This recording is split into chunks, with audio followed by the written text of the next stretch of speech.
Welcome to the deep dive. Today we're looking at the idea of helping others. Yeah, and we're using a language learning resource as our starting point. It features this dialogue set in a soup kitchen. Right. So our mission kind of is to explore how we talk about and, actually engage in acts of service based on this source. And what jumps out right away is that setting, a soup kitchen. Judy and Mark are volunteering there. Yeah, it immediately shows that helping isn't always about writing a check. Exactly. Judy's a professional chef, and she's giving her time, her skills. That's huge. A really valuable way to contribute. But then the dialogue throws in a curveball. George? Judy's ex-husband shows up. And, well, the implication is he's using the soup kitchen, but maybe he isn't actually homeless. Right. It adds this, human complexity. It makes you think about who really needs help and, people's motivations for seeking it out. Definitely complicates the picture. And it ties into how the source handles language. It introduces terms we know, like soup kitchen, obviously, Yeah. pitching in. Which is a nice active phrase. Yeah, but it also kind of nudges towards more sensitive language, talking about the less fortunate or the needy, rather than just, say, homeless, which can sometimes be a bit reductive or stigmatizing. So it's conscious about the words used. Interesting. Okay, so looking at this whole scenario, what are the core ways the source suggests we can help?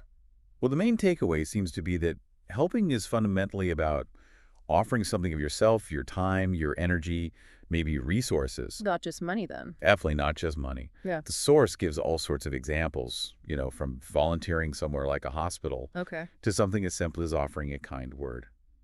It really drives home that making a difference isn't solely about financial donations.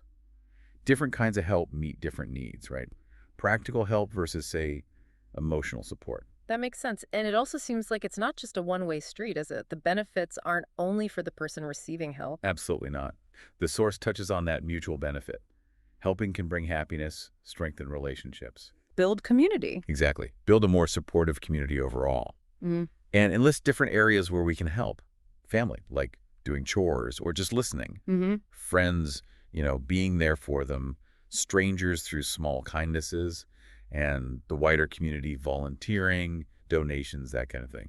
And you really get that sense of reward from volunteering. Yeah. Judy, in the dialogue, feels she's making a difference. Yeah, and the creators of the source material really highlight that rewarding aspect too.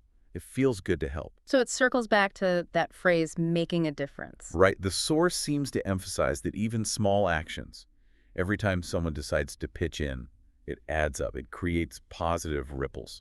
So for everyone listening, maybe it's worth thinking about the different ways you can pitch in where you are.